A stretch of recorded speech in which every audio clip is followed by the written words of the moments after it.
Welcome to the Widowed Parent Podcast with your host, Jenny Lisk.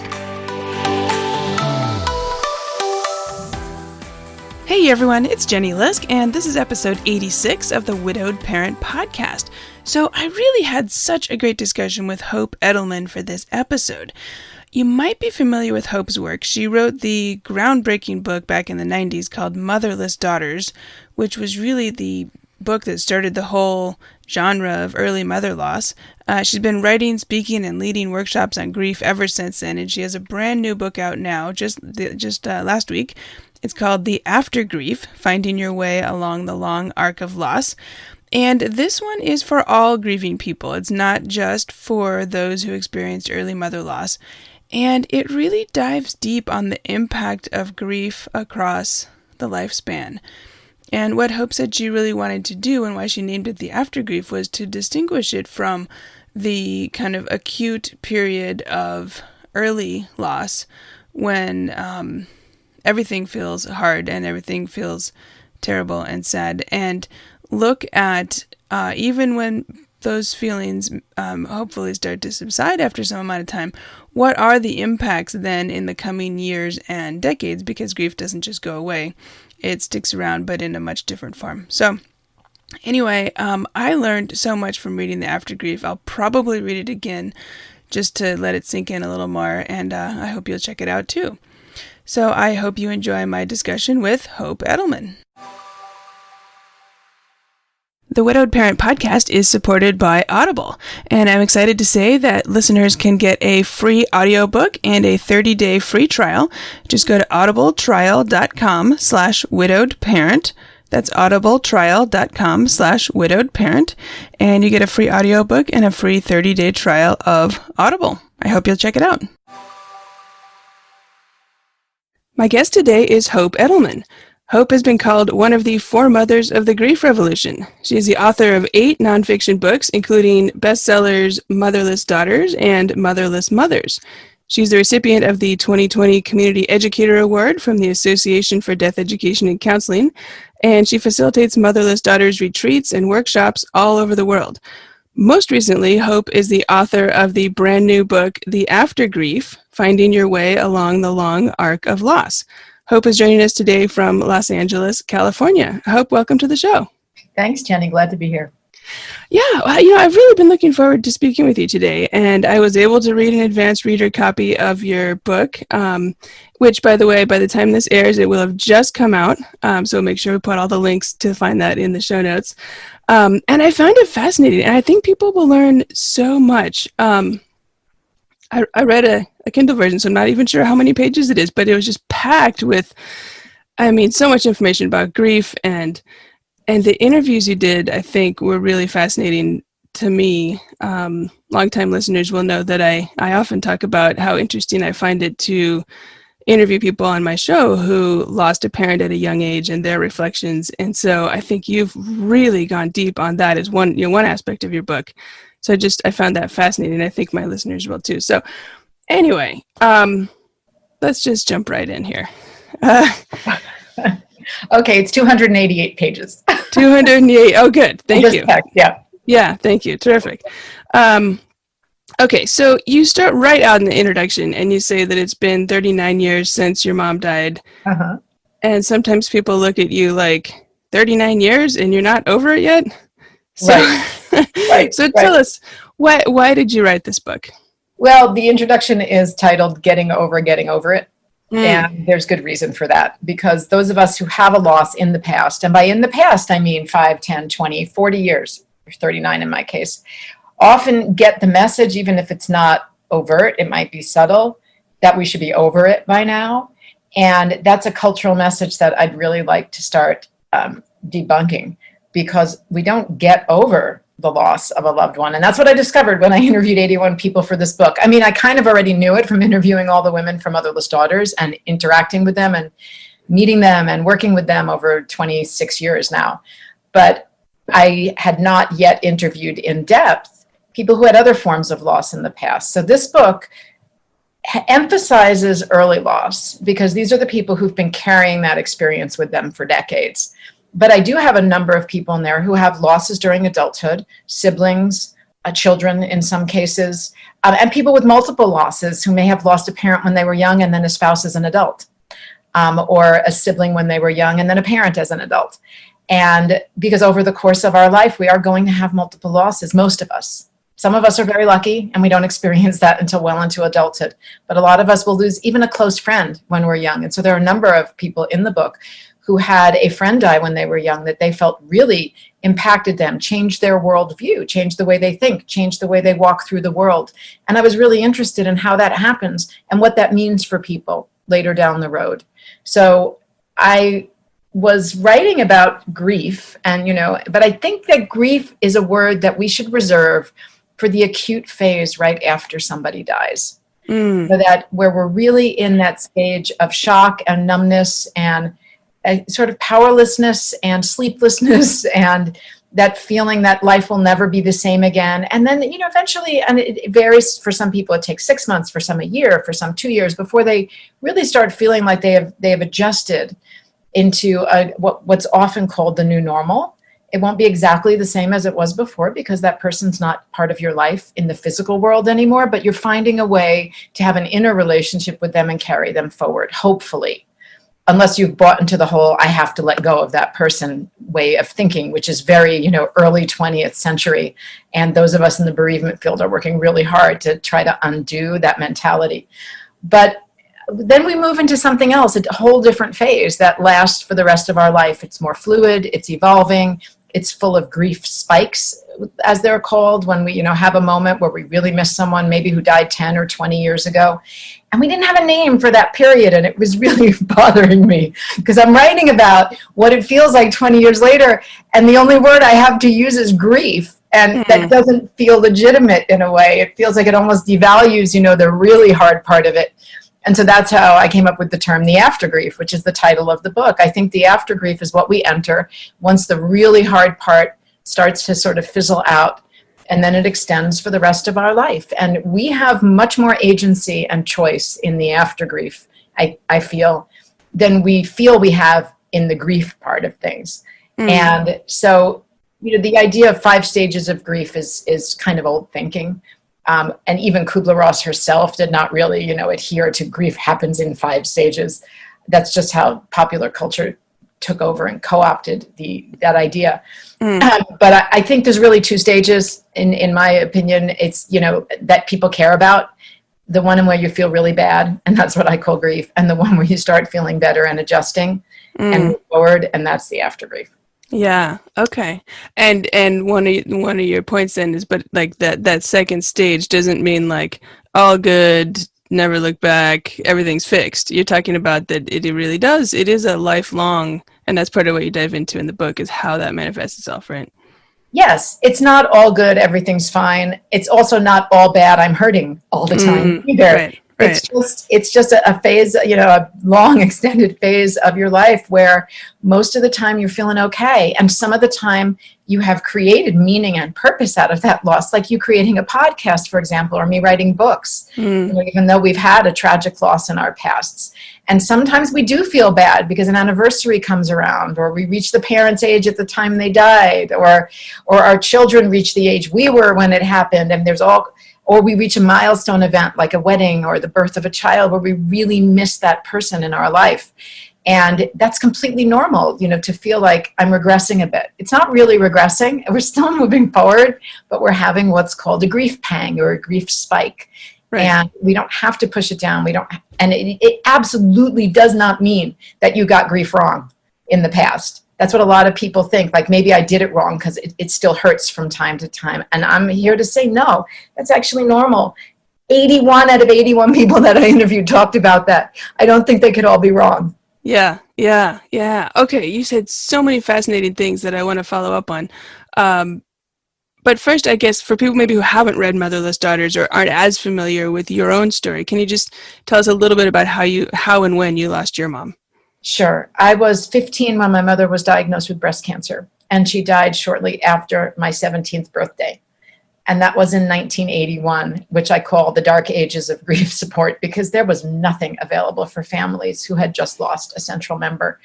There were no bereavement centers. There was no hospice even. There was nothing. My father went to a Parents Without Partners group once, and it was all divorced women who gave him their phone number. And this was like months after my mom had died, and he was not in that place yet, so he never went back. But there really wasn't anything. So we just stopped talking about my mom, and we just sort of soldiered on. And this cataclysmic, loss had just occurred in the family, and we never talked about it. And I thought we were some kind of mutant, aberrant, system for that reason. And then when I started writing Motherless Daughters in the early 1990s, I discovered all these other women with similar stories. I'm happy to say that, starting in the 1990s, grief support became more available, and now it's more widespread. Not everybody, still has the resources to access it, whether that is money or transportation or, or this, in the terms of, in the case of children, they need parents to drive them there to acknowledge that this is necessary and important. Not everybody has that, but there is more available. So I think, at least there's a portion of the population that gets the kind of support I didn't get when I was a kid. But back then there weren't even any books that acknowledged that a parent could die when you were young. Oh, there was one, Jill Krementz's book, How It Feels When a Parent Dies. You know that book? I don't. It's a picture book with interviews with children, but it's for younger readers. So my aunt, who was a social worker at Cancer Care, I believe it was her, brought that book to us after my mom died. My brother was 9, so it was good for him. My sister was 14. I think she had some interest in it. But for me, it really didn't, go to the intellectual depth that I needed as a 17-year-old. And I kept looking for a book, that acknowledged that a mom could die when you were young. And all the books out there seem to assume that you'd be in your 40s or your 50s when it happened, or older. And so after years and years, about a decade of looking for that book, I decided to write it myself, and that's how Motherless Daughters came about. Yeah, terrific. And you did extensive research. And one of the things I think that's really cool about this book is you were able to go back and find some of those people that you interviewed in the 90s and re-interview them, 20 years, some odd years later. That was incredible. Actually, I was just talking with one of them this morning. She was just checking in to see how it's going with the book. Yes, I had kept in touch with some of those original Motherless Daughters, but not a lot of them. And I had interviewed them extensively, especially the younger ones when they were in their 20s and 30s. And that was 27 years ago that I did those interviews. The book came out 26 years ago. So it was 27, 28 years ago even. And part of the AfterGrief, one of the central, I think, themes of the AfterGrief is that the facts of a loss don't change. Like, my mom is always going to have died of breast cancer in 1981 when she was 42 and I was 17. But our relationship to those facts and our interpretation of those facts will change over time if we let it. So they looked one way to me when I was 17. I was like, well, my mom was 42. She's old. She went to college. She got married. She had children. She had, she experienced most of the big events in life that are still ahead of me, right? That's how I thought at 17. Yeah. And it looked really different when I became a mom in my early 30s. And I understood a mother's love for a child and how protective we feel. And I got a sense of how it might have felt for my mom to leave her kids. And then it felt really different at 42 and 43 when I turned my mom's age and past it. And I thought, wow, she missed out on so much by dying at this age. Like, half her life was still ahead of her. She wasn't near the end. And so my relationship to those facts changed a lot over time. And I wondered how that had happened for some of those other women that I had interviewed for Motherless Daughters. So yeah, I tracked down, I think 17 or 18 of them and re-interviewed them. It was hard to find a lot of them. Extensive Google and white pages searches and Facebook and LinkedIn and everything I had at my disposal, except a private investigator. I didn't go that far. But, a lot of them had married and changed their names. So it was hard to find a lot of them. But I think I found 18, and I re-interviewed them to see how their stories had changed. And it was fascinating because in some respects, what had been really important to them to talk about when they were in their 20s didn't even show up in the interview in their 40s or 50s. And other parts of it showed up almost verbatim again, like they were telling those parts exactly the same way, using the same language. And you got a sense of, what had been, which facts, and which interpretations had been really stable over time and which ones had changed. And then I gave them, after we did the second interview, I sent them the transcript of the first one and asked them how they felt their stories had changed. And we went into this dialogue about that, was so interesting. Wow. And I'm really grateful to all those women for showing up again. I don't think any of them said no. They were all interested in what it would mean to them as well to do the interview a second time. I'm sure. Yeah. Okay. And you mentioned this idea of, the facts of your mother's death or anybody's loss don't change, right? Your mother died in 1981 of cancer, but your story you tell yourself has changed. And you talk about that in the book. Yeah, can you talk about that a little bit? I do. Well, sometimes the facts do change because sometimes children don't get all the information. Oh, yeah. And they may discover something later. I'm also a coach, a grief and loss coach, and I encounter this, from time to time with my clients, particularly around a suicide, for example. A child might not be told, exactly how a death occurred. So there's a story that you tell yourself about how a parent died. And then later in life, you may get information and that story changes. And if you let it, because when a story changes, sometimes so does our identity, because our identities are often so closely linked to the stories we tell ourselves. And we may find that some family members are either more receptive or more resistant to letting their stories change over time. And that can create conflict in the system if your story needs to remain the same, or if your story is changing and theirs isn't. So we sometimes, see that kind of inner conflict in a family, and sometimes inner conflict in the self when there's a story you want to believe because you feel that one serves you better, but maybe the facts don't support it.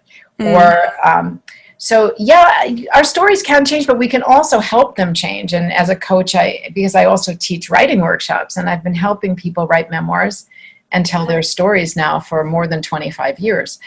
And so and that's, a writing workshop really is a way to let your story evolve and change. You put your story out there in the world and a small group of people read it and give you feedback and ask questions. And that might make you question some of your own interpretations or challenge you to articulate them better. That's what happens in a memoir workshop. I didn't realize that until I started researching this book. And I thought, oh my gosh, that's what's been going on in these workshops. All these years I've been watching and facilitating the evolution of the stories that people tell themselves as they prepare to share their story with a wider audience. Fascinating. And I think one of the things you talk about in the book too is that sometimes changing the story, or maybe changing is the right word, but getting a deeper understanding it's not just like it's an academic exercise, but like you talk about how the story you told yourself at 17 served you well then, but updating the story later actually has been beneficial to you as an adult. Yes, absolutely. And I can give you a really clear example of how that too. When I was 17, I was filled with outrage because my mom had not been told how sick she was. She died never knowing how sick she had been the whole time, I thought, at 17. And I knew that I discovered right before she died, and I mean days before she died, my father told me that she had never really had a chance, that her cancer was so advanced at the time of her surgery, and that the oncologist had been giving him the news about the scans and letting my father decide what to tell my mom. And he'd been telling her that she was getting better. So she had been telling the kids that she was getting better. Well, I wasn't medically savvy enough to know that if they kept changing her chemotherapy and increasing, it and giving her more powerful chemotherapy over the course of 16 months, it probably meant she wasn't, getting better. But I didn't understand that at 17. I just accepted what my parents were telling me. So I was really angry. I was angry at the doctors. I was angry at my father. I really saw my mother as a victim of a male medical establishment. And that outrage did serve me well, I think, because it helped me sort of mobilize and it certainly made me much more of an advocate for myself in a doctor's office. And that lasted for about 10 years until I started writing Motherless Daughters. And I had a difficult relationship with my father as a result. And but when I was writing Motherless Daughters, I interviewed my mother's best friend who had known her since childhood and lived across the street from her growing up and had remained close with her whole life and knew my father really well. And I was talking with her about the way I felt my mother, really had been victimized by this, and that she didn't get, what was hard for me was that by not knowing she was dying, I felt my mother didn't get a chance to say goodbye to her kids. And by not knowing that she was dying, we didn't get to treat her better. I think I was teenager, and I think, objectively terrible to her, as many girls are to their moms. I've raised 2 teenage girls. I have an 18-year-old and a 22-year-old. And so I know, what's normal. And I was being a normal teenager because I thought my mom was this was some kind of inconvenience, and it was going to get better and go away. And so I treated her like any teenager, was treating their mom, moments of real closeness and love, but also moments of real pushing against her and shouting at her, as I was angling for my own independence. So I was talking with my mother's best friend and telling her, my interpretation of events. Because it is a fact that, the doctor got the information, gave it to my father. My father decided what to tell my mother. So 2 things happened. One was I talked with my mother's best friend, and she said, Hope, I think you're selling your parents short. She said, I've known your mom since she was a teenager, and I don't think she was strong enough to handle that information. I think she would have died sooner. She said, I think that by not telling her, the doctor and your father gave your mother more time. Wow. And she said, also, I've known your parents since they met, And she said, I would reserve the possibility that there may have been an unspoken agreement between them, that your dad would get the information and decide what to tell your mom, and that she may have been okay with that and even wanted that. And I thought, whoa, that's changing my story pretty quickly. Whoa, yeah. Like real time, I just felt it sort of stretching and growing and cracking open. And then something else happened, which was that I got my mother's medical records from her surgery, and in Mount Sinai Hospital in New York, which is actually where I was born. And I saw in the notes, the social worker's notes, that said that she had tried to tell my mom how serious it was, and that my mom kept pushing back against it and focusing on, quote, getting back to life, that my mom did not want to hear about how advanced her cancer was. And the social worker wrote that this denial was a necessary coping strategy for someone in my mother's situation. And I thought, okay, you know what? My mom made a choice not to know. That was really hard to take in. Like, I remember sitting in my apartment crying when I read this, because I thought she made a choice not to know. And that was a choice that she thought was best, maybe for her and the family. It wasn't the best choice for the kids, I don't think. But it was her choice, and I need to respect that and accept that. And so my story started to change. And as my story started to change, because I let it, I could have held on to my mother was the victim of the male medical establishment. I could have. But that didn't seem fair or accurate anymore. I also interviewed her oncologist, the one who had given the information to my dad. And he was such a nice guy. Like, in my mind, he'd been the villain, right? He was the enemy. He was such a nice guy. And he said, your mom came to me, and I knew right away with her diagnosis and her condition that I wasn't going to be able to save her. All I could do was try to keep her alive for as long as possible for her children. And I thought, I can't hate this man any longer. Yeah. And so everything changed. And one of the outcomes was that I began to understand how horrible it must have been for my dad to know and keep that secret from his wife and his children, and how much what that must have cost him. And that changed my relationship with him into one where I felt like of more compassion and more forgiveness.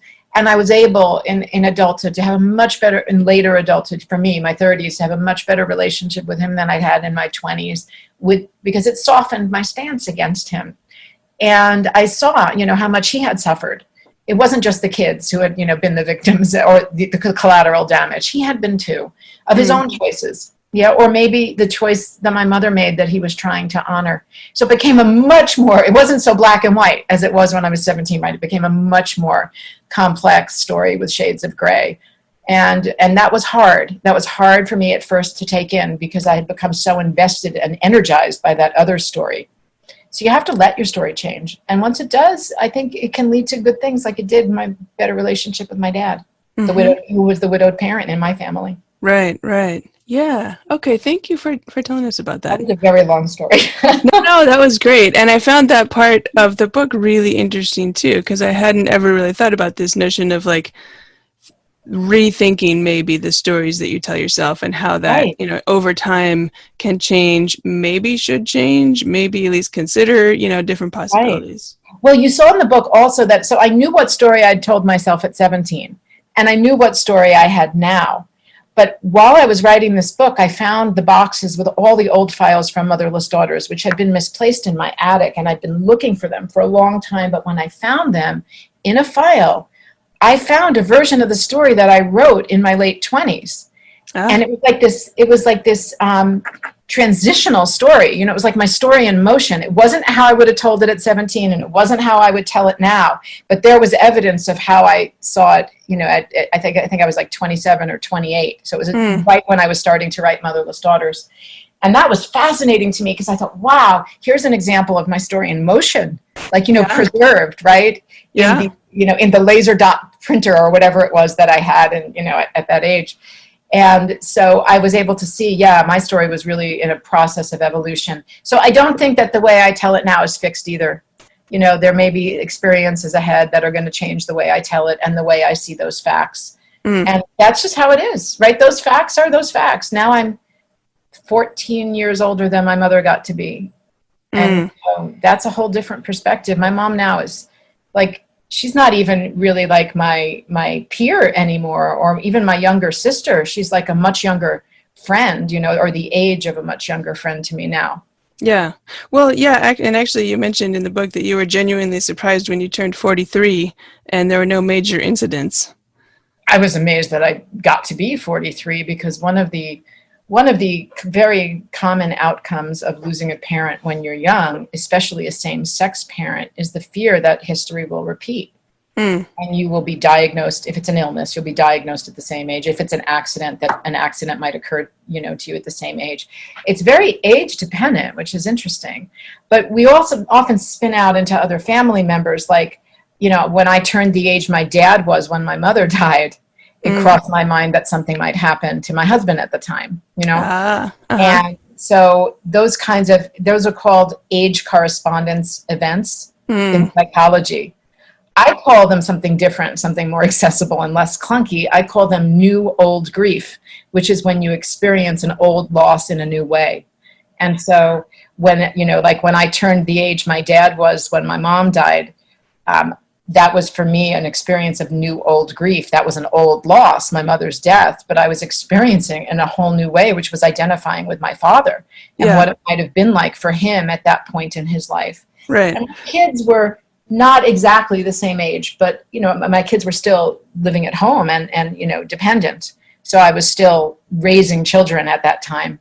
And I could imagine, like, wow, what would it be like, you know, to lose my spouse at this age and have these kids that I'm fully responsible for now, which many, or if not all of your listeners, I'm sure, have experienced. And so I could understand my father in a new way.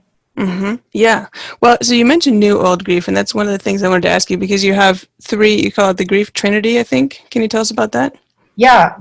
I look at three different types of grief in the book. I call them new grief, old grief, and new old grief. And new grief is what we discussed earlier, which is that period right after someone dies, where your physical, emotional, intellectual, you know, responses, spiritual responses are really very closely linked to the sudden absence of that person in your life. It's really person-specific, new grief. What I call old grief is when it's a present-day response to a loss in the past. So that's when an anniversary event comes up and you're feeling sad because, you know, it's your spouse's birthday, or it's the anniversary of a marriage and they're not here. And you miss them all over again, you know, and that those are called anniversary events.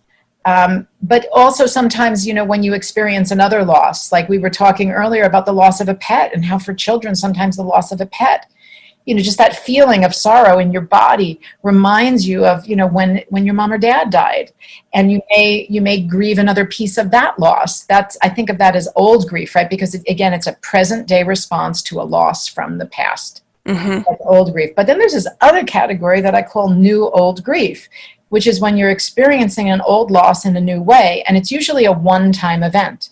It's either a life milestone, like you get married, you have a graduation and the parent isn't there, or you get married and a sibling isn't there, or you have a child and it brings up, you know, sadness or sorrow that the parent isn't there, your parent isn't there to be a grandparent, and your child isn't there, your child doesn't have that grandparent in their life. That's experiencing an old loss in a new way that you couldn't have grieved earlier. You just can't grieve. There was no way I could grieve what it would be like to be a mom and hold my daughter in my arms and wish my mom was there. I couldn't have done that at 17. I couldn't have done that at 25. I couldn't even have done it when I was pregnant.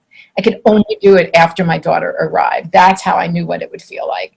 And so that's new old grief. And age correspondence events, like reaching the age a sibling or parent was when the parent died, or watching your child reach the age you were when a parent died, for example, or reaching the age a spouse was when they died. Those are all, if your spouse was older than you, those are what are known as age correspondence events, but I put them in the category of new old grief, experiencing an old loss in a new way. Yeah. One of the things I found was really interesting. You mentioned graduations and a parent missing that. And in the book, he talked about, it was something like, if a young person graduates from high school or college and their parent isn't there to witness it. I mean, there's the grief part and the sadness part, but there's the, how does that impact? I forget exactly what you said, but something about they're not witnessing those adult turning milestones, and does that impact how the child actually then does or doesn't perceive themselves as a real adult? Yes. Well, this idea when you lose a parent young, that parent is not there to witness your milestone events into adulthood. And oftentimes then a child who loses a parent young, that's one of the reasons why they may not ever really feel like an adult. I think it's Terry Rando in the book. It is. She's an amazing psychologist in Rhode Island who has been studying parent loss for decades. And she lost both of her parents when she was a teenager. And she talks about being in her 40s and traveling around the country talking about grief and still just feeling like and being a mother herself of 2 children and still feeling like just a big kid, emotionally. There are a lot of reasons why someone who loses a parent when they're young often emotionally does not feel that they have stepped into adulthood. One of them is arrested development, and we can talk about that if you want. But another is that when your parent's not there to witness you and validate these transitions in your life, sometimes you feel like maybe they didn't really happen. And what I talked about was standing in front of the mirror in my high school graduation gown and thinking, if a parent isn't here to witness a high school graduation, does it really happen? Internally, do you really feel like you have left high school? And my dad was there and my grandmother was there, but my mom wasn't. And somehow that made it feel less real and less significant to me. I can't explain it any better than that. And, college too, when I graduated from college, graduations are one of my trigger points. When I graduated from college, none of my family was there. My father couldn't leave my younger brother alone for the weekend, and flying, both of them halfway across the country and staying in a hotel was out of reach for him at that time. And so I went through graduation with my friends and my boyfriend there. And in graduate school, I didn't even stay in town long enough to collect my diploma. I left even before the ceremony. I got my diploma in the mail at a P.O. box in New York City. And so I make my kids' graduations a really big deal. And they know, okay, graduation's coming. Mom's going to go overboard. But I want them to know, hey, I see you. And this is important. And I don't ever want them to feel like it didn't really happen. So I make sure it's a weekend they never forget. Yeah. Well, and that's interesting because as I read that part of the book, I was thinking, okay, so my kid's dad will never be at their graduations and other adult milestone events. And so I don't know, are there some things that I can do as a surviving parent to maybe be more explicit about acknowledging or something? Absolutely. You can find ways to make him part of that experience.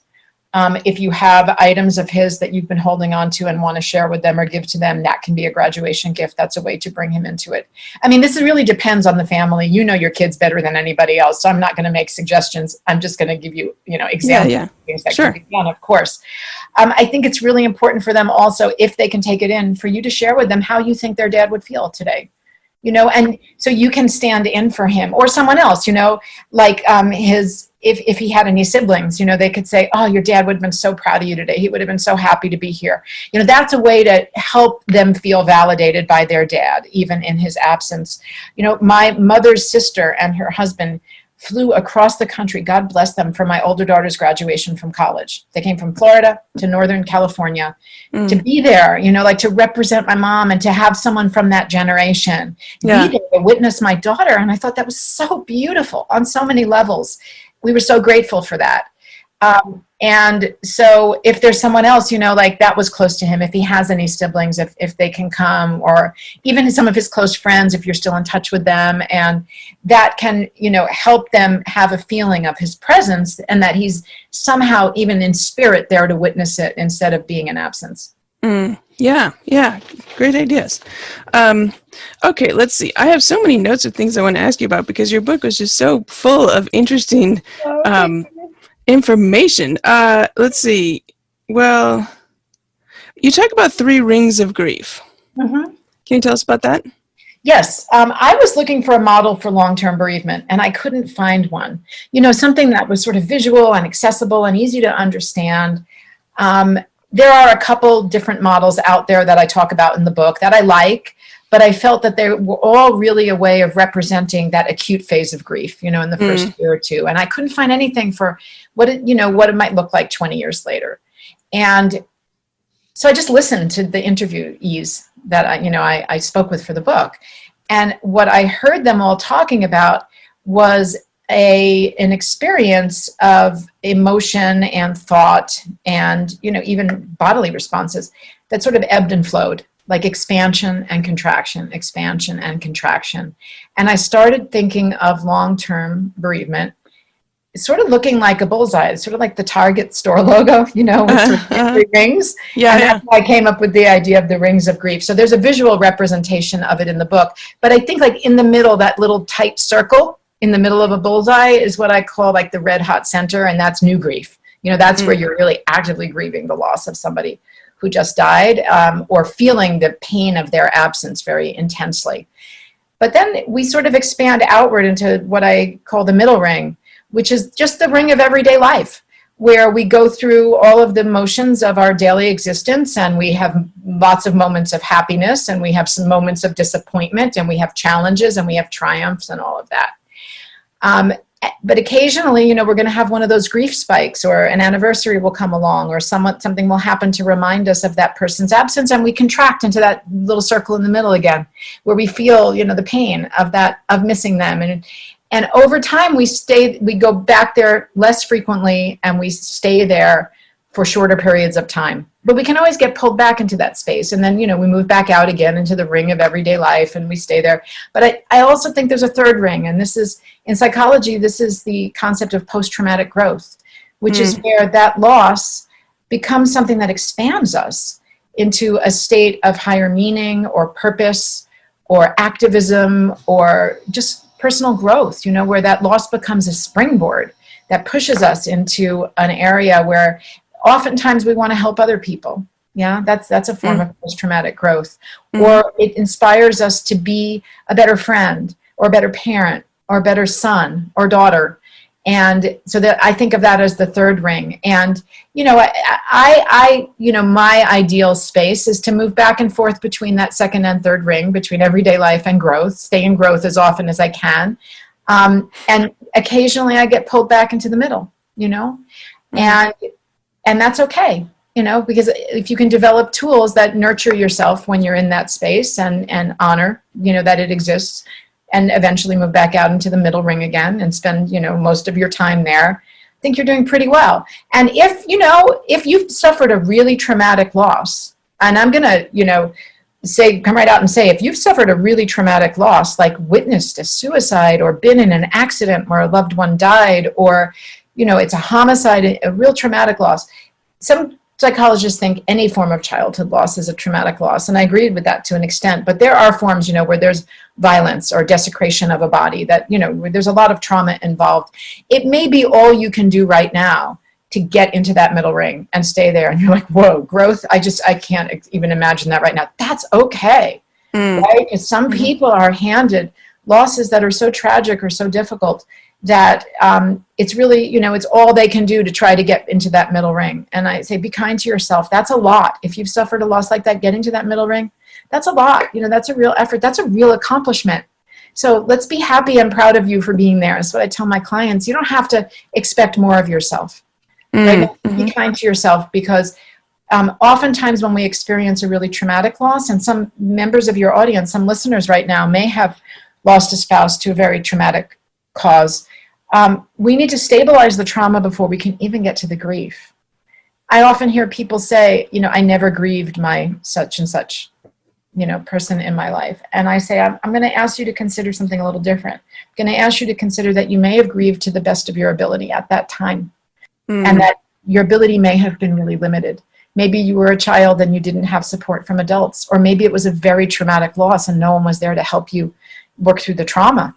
So you couldn't get to the grief. So I think everyone grieves to the best of their ability at any point in their life, but that ability may have been limited, but we can go back and revisit the loss and then, do some of that grief. I don't like saying grief work, because I don't want people to think of it as work, but some of that grief processing, we can revisit it and do it at any time in our lives and release whatever feels congested, or work on, or aim to release it.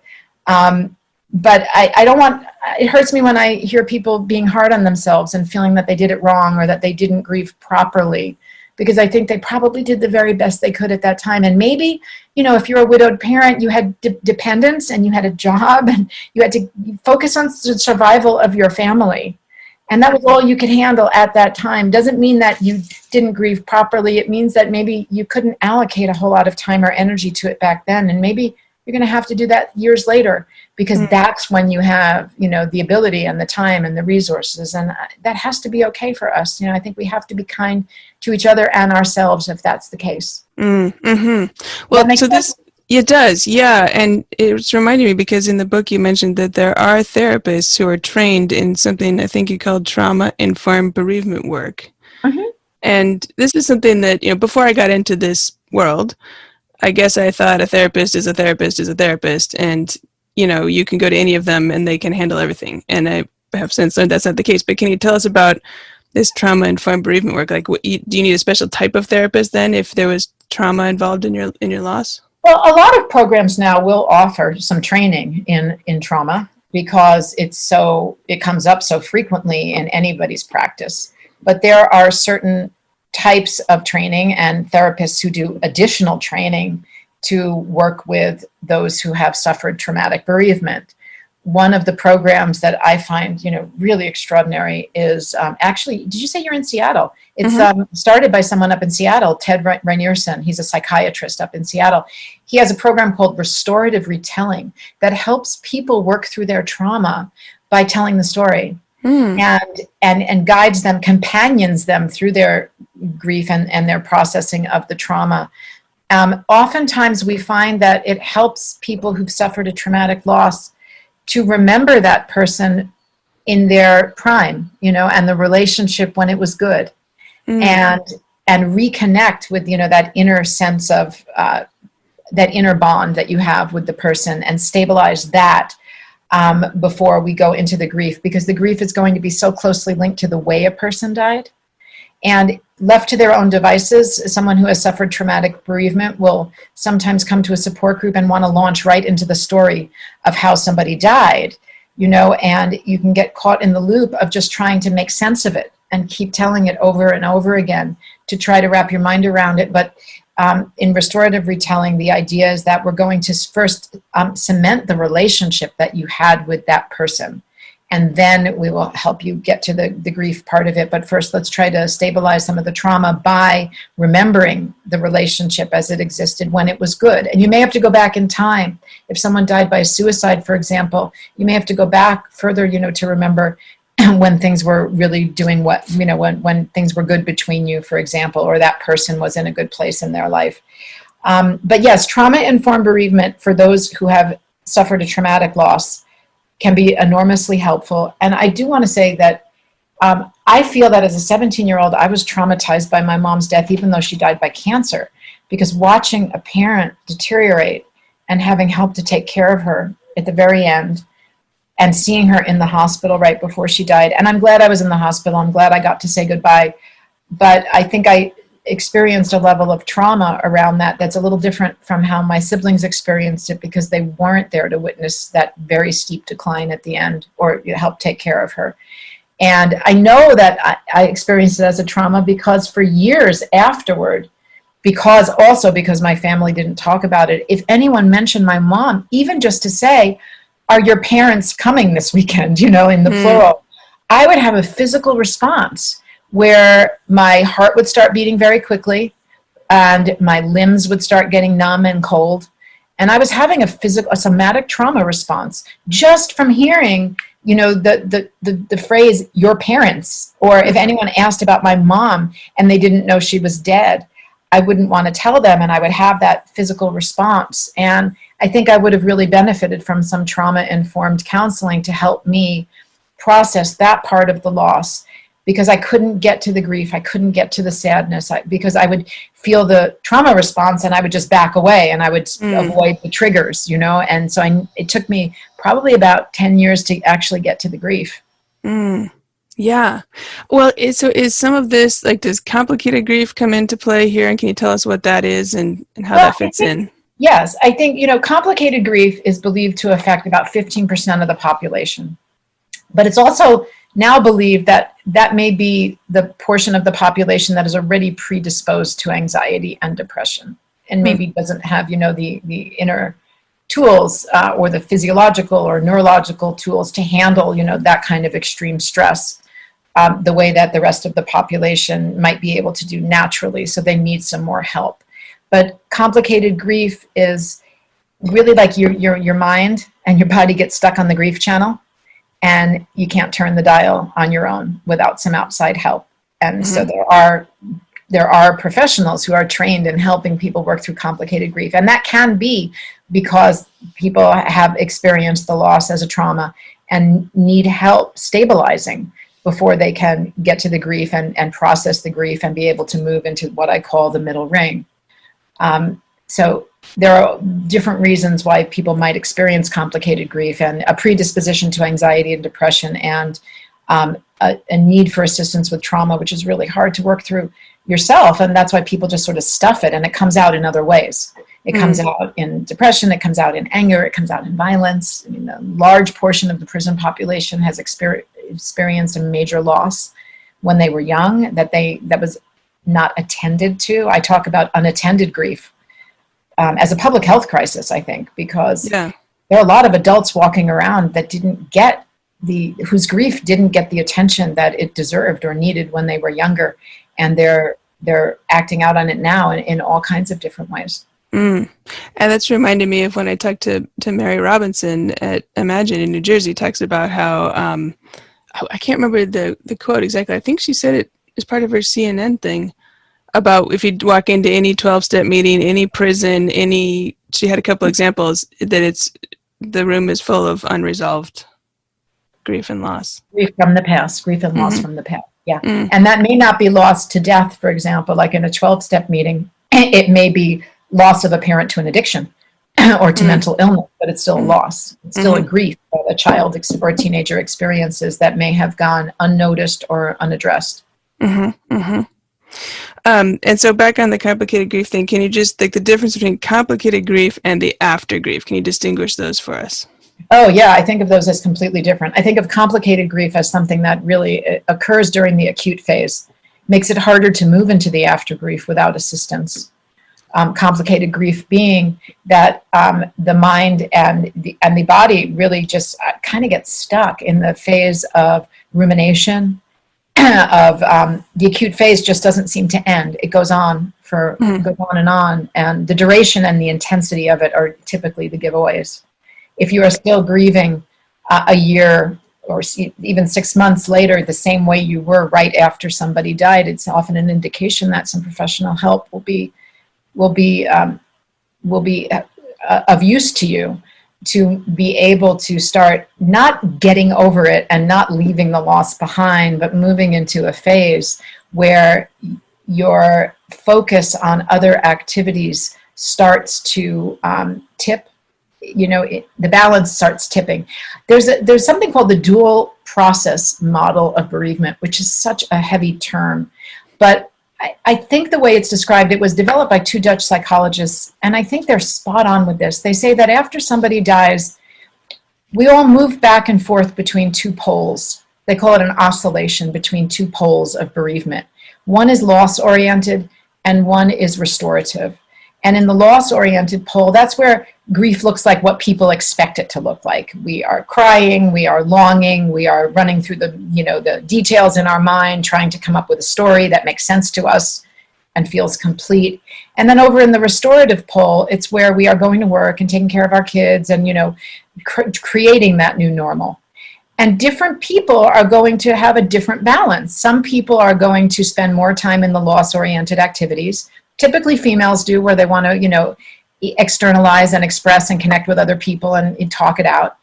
And some people are going to spend more time in the restorative area, where, and that's where we see the more masculine forms of grief, which are action-oriented or problem-solving oriented.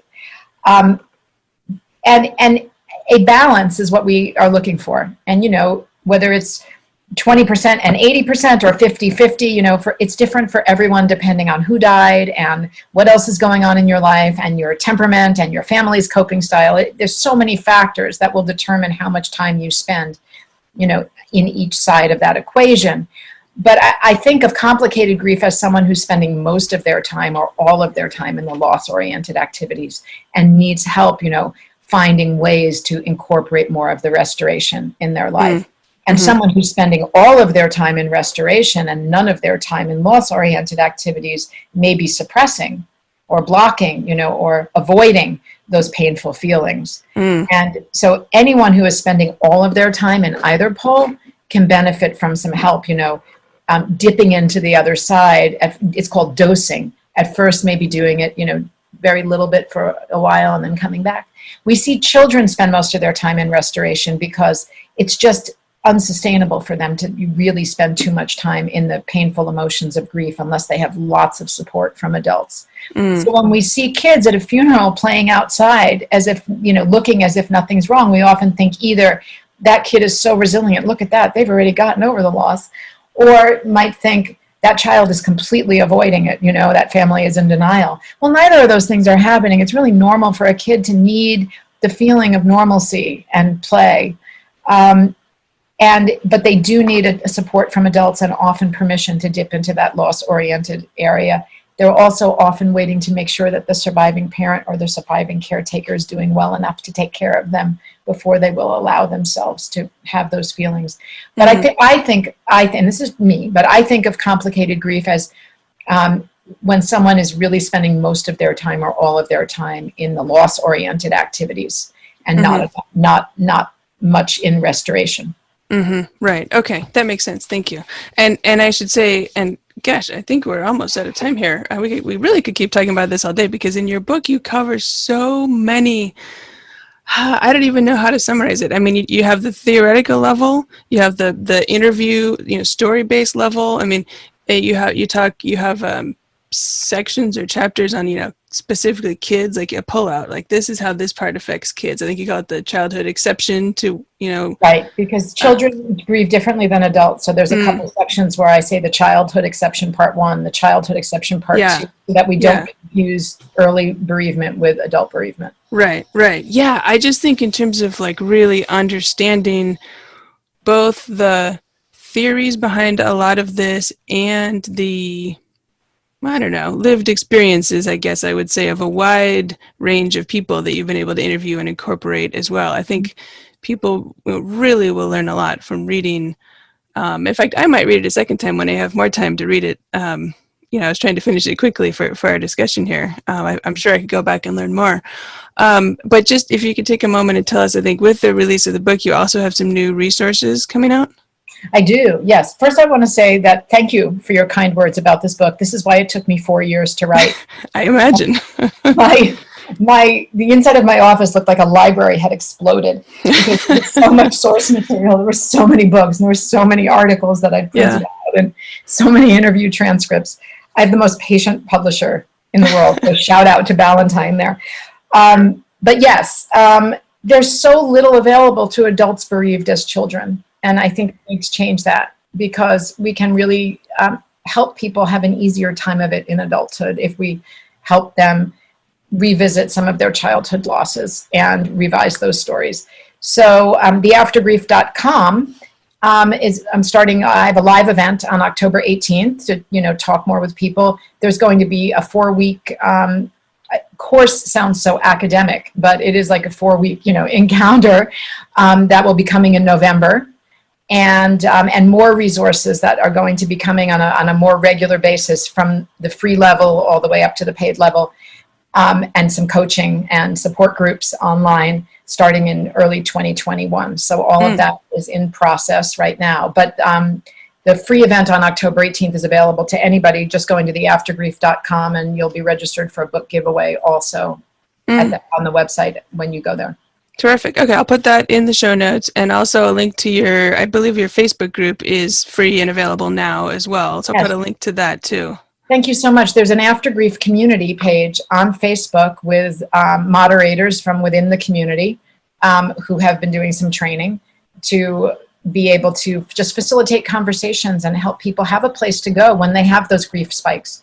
One of the reasons I wrote this book is because I knew from personal experience and also from the interviews that when these cyclical events occur, like an anniversary or a milestone event, you might call a bereavement center and say, hey, I'm about to get married and, my dad just died, or I'm about to get remarried and I'm having a grief response, because my spouse, the prior love of my life died and it's coming up again. You call a bereavement center, and not in all cases, but in most, they will say, how long ago did the loss occur? And if you say 10 years or 15 years, they'll say, we're so sorry, we only have funding to help you in the first year or two after death. Here's a list of resources, private therapists that you can go to. But what people really want is the social component of bereavement. They really want to interact with other people who have had a similar experience and understand what they're going through. And that's what we're creating on Facebook and also online through the AfterGrief.com, is a place where people can go when this comes up for them and have others who understand that they can talk to and offer them advice or tools for coping. Yeah, terrific. Well, I'll put all the links to that for sure and encourage people to go and check that out. So my guest today is Hope Edelman, who's the author of the new book, The AfterGrief, Finding Your Way Along the Long Arc of Loss, as well as many other prior books, including Motherless Daughters. So Hope, where can listeners find you if they'd like to find your books and learn more about your work? I'm at hopeedelman.com, and there's a contact button there that will send an email. I try to answer all my emails. It might take me a little while, but I do read them all personally myself and answer as many of them as I can. Okay, terrific. Well, Hope, thank you so much for speaking with me today. Thank you, Jenny, and thank you for offering this extraordinary podcast, because it's an audience that really, needs and deserves the support that you're giving them. I hope you enjoyed my interview with Hope Edelman as much as I did. You can find show notes and all the links at widowedparentpodcast.com. Look for episode 86. And a big shout out today to everyone who has taken a moment to leave a review of the podcast in Apple Podcasts. I was reminded recently how important these reviews actually are when people are looking at shows and considering which ones to listen to, or even considering which ones to be a guest on. It really matters how many reviews a show has. And I know I hear from so many of you all the time how much you've learned from the show or how valuable it's been. And I'd love to see a few of those comments show up in Apple Podcasts. I wanted to read one out loud here. A big thank you to someone named Winter for All, who left a review. It says, such a helpful, accessible resource. And then it says, thank you, Jenny, for creating the show and making a difference for other widowed parents. Tangible, accessible, and so relatable. So thank you, Winter for All. I really appreciate you taking the time to do that, and I'm glad you found it helpful. And to everyone else who's listening, it really doesn't have to be a lengthy review. It doesn't need to be a whole dissertation. A few simple sentences. If you're not sure what to write, you could think about maybe saying one or two things you've learned, or maybe mention what your favorite episode was, or maybe say, who you think would like to listen to the show, or who would, what types of people would learn something from it. So really anything, just a couple of sentences would be fantastic. I would so appreciate if you've been listening and learning from it and think it's valuable, I would love it if you do me a favor and leave a quick review on Apple Podcasts.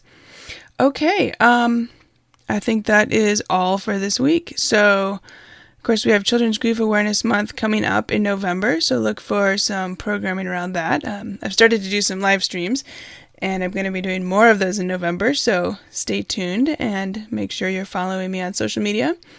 The live stream, it's actually a multi-stream, so it's live at the same time on Facebook and Twitter and YouTube and on my website. And then immediately after it's live, the video also goes on Instagram. So I hope you will follow me on social media and be on the lookout for that. Okay, thank you as always for listening, and until next week, keep smiling. Thank you for listening to the Widowed Parent Podcast with your host, Jenny Lisk. Connect with us on social media and at widowedparentpodcast.com.